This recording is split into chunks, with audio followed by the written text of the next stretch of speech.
Hello friends, you are welcome to the second part of our chemistry video on how you can balance chemical equation. In our previous video, we looked at what a chemical equation is. We looked at the importance of a balanced chemical equation.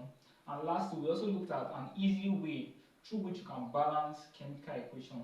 In this video, we are going to use that technique to balance more chemical equations. And lastly, we are going to take a few JAMB questions on chemical equations. So let's get started.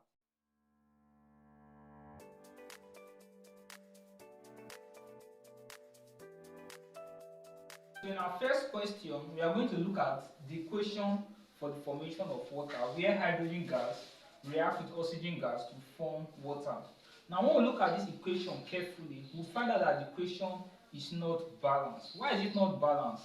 Because on this left hand side, we have two atoms of hydrogen, and on the right hand side, we have two atoms of hydrogen.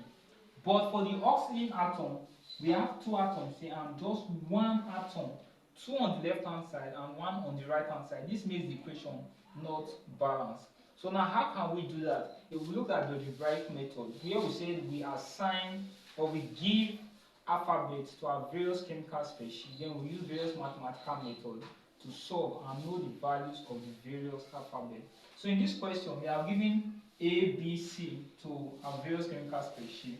So when we have done that, the next thing we do is to identify the element we have. The first element we have here is hydrogen, and we have identified it. Then we have oxygen, which we have identified. So the next thing we do is that we solve them mathematically. For the hydrogen, we have two atoms of hydrogen times the A will give us 2A. This is like an equal to sign. Then on this right hand side, we have 2 times C, that gives us what? 2C. And then for the oxygen, we are done with hydrogen. Now we can move on to oxygen. For oxygen, we have 2 times B, that will give us 2B on the left hand side. And then on the right hand side, we have just one atom of oxygen times C will give us C. So when we have done this, like we said in our previous video, pick any of the alphabet, could be A, B, or C, and assign a number to it. You can take 1 because 1 is the smallest positive number. So we chose A as 1, say let A be equals to 1. So we can keep this aside. So A is equal to 1. You can keep this aside. Now, when you are done, you can pick any of the equations. You can pick equation 1 or equation 2. But we have to choose equation 1 because in equation 1 we have we have A in this equation. So we took equation 1 as 2 is equal to 2C. And we have already assigned 1 to A. So A becomes 1. So it means 2 times A, which is 2 times 1 is equal to what? 2C. So 2 times 1 gives us 2. This remains 2C. When we divide both sides by 2, 2 will cancel 2 automatically. And 2 divided by 2 gives us 1. Automatically, C is equal to 1.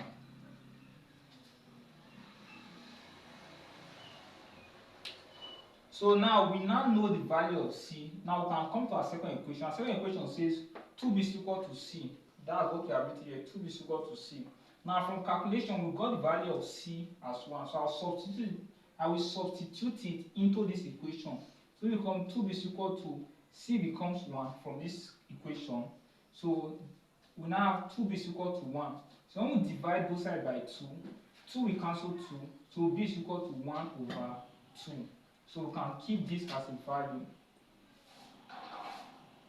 So we now have the values of A, B, C. A is 1, B is 1 over 2, and C is 1.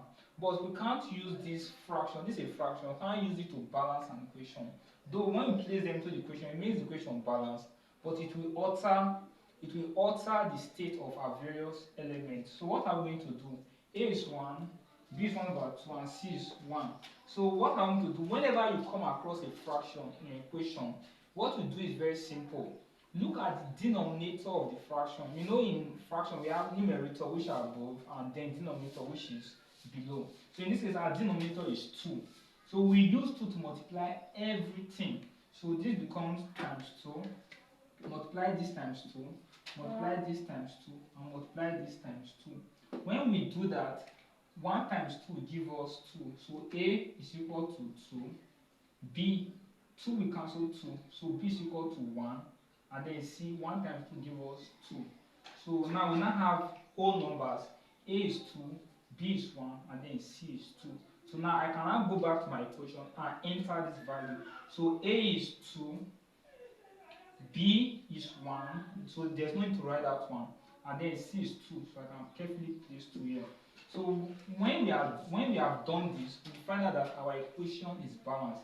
I have 2 times 2, 4 atoms of hydrogen here, and on this side 2 times, so I have 4 atoms of hydrogen on the other side. On this side I have 2 atoms of oxygen, 1 times 2, I have 2 atoms of oxygen. So this makes the equation balanced. Second question, we have an equation which shows us the reaction between phosphorus and chlorine reacting to give us phosphorus 5 chloride. So you can quickly pause the video and try and attempt this question, then come back to the video for a detailed solution.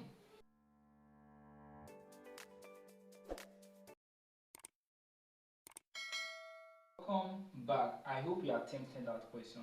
So now let's quickly look at the question. At the equation which shows us the reaction between phosphorus and chlorine to give us phosphorus 5 chloride.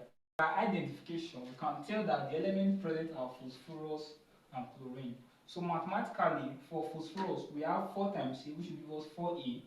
This is an equal to sign. So on the right hand side, we have just 1 atom of phosphorus times C will give us C. So for chlorine, 2 times will give us 2B, and on the right hand side 5 times will give us 5C. So when we have done this, pick any of the alphabet and make to be equal to 1. So in this case I chose A again. A is equal to 1. So let's keep this one aside. So say let A be equal to 1. So the next thing, pick any of the equation that has A. So we pick equation 1, which is 4 is equal to C. And we already established the fact that A is equal to 1. So this becomes 4 times 1. That's what we have here. 4 times 1 gives us 4. So automatically C is equal to 4. So let's keep this one aside. So we have the value of A as 1 and C as 4. So in our last equation here, we have 2B is equal to 5C, which we've written out. So the next thing, we know the value of C, but not B, and C is 4.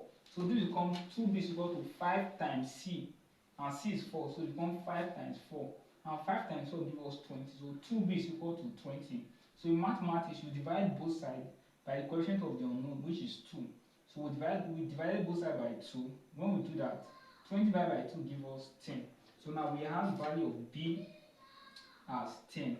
So now we've solved and we have the value of A as 1, B as 10, and C as 4. So we have entered them A 1, but there's no need to enter that.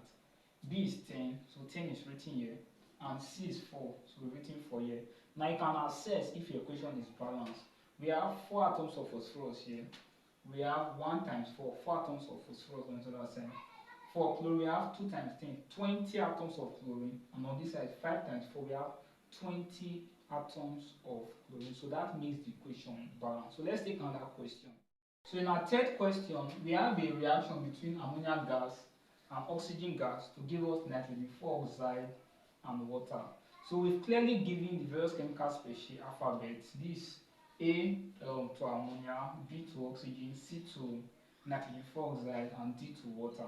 So when you have done that, identify the elements you have in that equation. So we have nitrogen, hydrogen, and oxygen. So the next thing, you solve it mathematically. So for nitrogen, we have just 1 atom of nitrogen here. 1 times C will give us A. Is equal to, on this side we have 1 atom of nitrogen times C will give us C. So the next thing you do, you move to the next element, which is hydrogen. Hydrogen on this side we have 3 times A will give us 3A. And on this side, we have hydrogen here, 2 times will give us 2D. So we can now move to the next element, which is oxygen. On this side, we have 2 times will give us 2B is equal to, now if you see in this equation, we have oxygen on 2 separate sides. We have oxygen here and oxygen here. So we said 2B is equal to, on this side, this 2 times will give us 2C plus, because oxygen appears here and it also appears here, plus here 1 times will give us D. So when you have done this, like we said in the previous question, pick any of the alphabets and make it be equal to 1. So we picked A, we said let A be equal to 1. So let's keep this aside. A is equal to 1. So we pick the next equation, which is A equal to C. A is equal to C, and A is 1. So it automatically means that C is equal to 1. So let's keep this aside. C is equal to 1. So now take the next equation, which is 3 is equal to 2d. 3 is equal to 2d. And remember, a is equal to 1.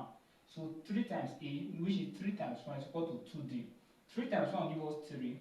This is 2d. When we divide both sides by 2, 2 will cancel 2. So we now have d to be equal to what? 3 over 2. So this is equal to 3 over 2. So we can also keep this one aside. So the last equation we have from this chemical equation is 2b is equal to 2c plus d. 2b is equal to 2c plus d. And from this, our calculation, we don't know what the value of b is, but we know that c is 1, so this becomes 2 times 1. And we know that d is what? 3 over 2. This is 3 over 2. So this becomes 2b, which is written here. 2 times 1 gives us 2, and this is what? 3 over 2. You might find this challenging because of the fraction we have here.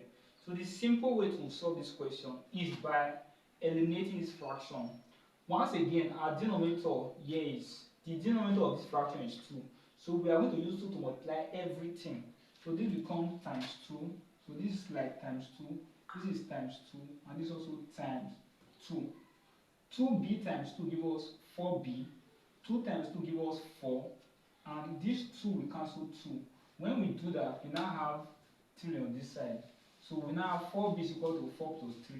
And 4 plus 3 will give us 7. Once again, I'll go over that step again so you understand. When you have a fraction, simply use the denominator of the fraction to multiply the entire equation. The denominator here is 2. Multiply 1 by 2, which gives us 4b. Multiply 1 by 2, which gives us 4. And multiply 1 by 2, which gives us 3. So we now have 4b is equal to 4 plus 3. And 4 plus 3 is what? 7. So we have 4b is equal to 7. Then we are going to divide both sides by the coefficient of b, which is 4. So we divide both sides by 4. 4 will cancel that 4. So we have b. On this other side, we have 7 over 4. So we have b as 7 over 4. In our previous calculation, we got a as 1, b as 7 over 4, c as 1, and d as 3 over 2. If you look at these values, you find that b is a fraction and this is a fraction. And we can't just place these fractions into this equation. So what are we going to do? We are going to eliminate these denominators. How can we eliminate them? Remember in our previous calculations, we eliminated by multiplying through with the denominators. But in this case, we have two different denominators, 4 and 2. So what can you do? The first thing you have to do is to find the LCM where you have two different denominators. So you find the LCM. You find the LCM. The LCM of the denominators.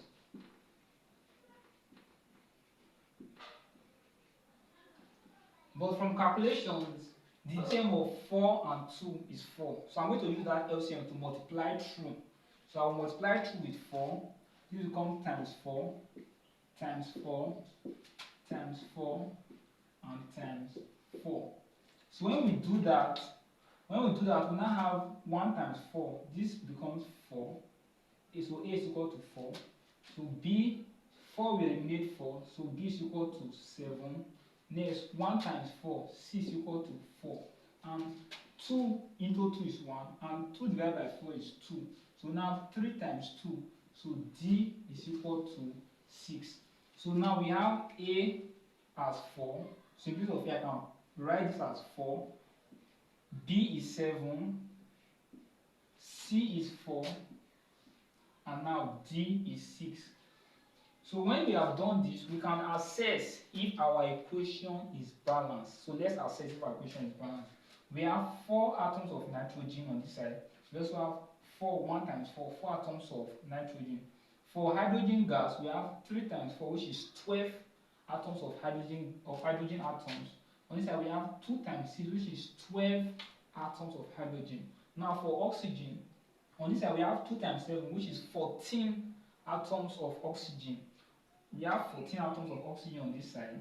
And on this side, 2 times 4 is 8, plus 1 times 6 is 6. So when we add up 8 plus 6, it will give us 14. So we have 14 atoms of oxygen here, and we also have 14 atoms of oxygen on the right hand side. So this makes the equation balanced. In this fourth question, we have a JAMB 2018 question which says A balanced chemical equation obeys which law? A says the law of conservation of mass, B says the law of definite proportion, C says the law of multiple proportion, and D says the law of conservation of energy. Now we always balance a chemical equation because a balanced chemical equation is in accordance with the law of conservation of mass, because we said that when an equation is balanced, we are simply obeying the law of conservation of mass, and that law states that mass can neither be created nor destroyed. So you cannot create mass and you cannot destroy mass. So if I take 1 gram of a substance and 1 gram of substance and I mix them together, at the end of that reaction, I should have 2 grams of the product. So we cannot create mass and we cannot also destroy mass. So for option B and C are laws of chemical combination. B and C are simply laws of chemical combination. They both tell us how elements combine with one another. While for option D, law of conservation of energy, tells us that energy can neither be created nor destroyed, but you can only convert energy from one form to another. Just take the typical example: your electric fan converts electrical energy to kinetic energy or mechanical energy. So the answer to this question is option A, because you cannot create mass and you cannot destroy mass. So if you enjoyed this video, don't forget to like this video, and also do it to subscribe to the channel so that whenever I release any new video, you always get notified. And if you have any question or suggestion, do it to drop them in the comment section of this video. Till I see you in my next video, do have a wonderful time.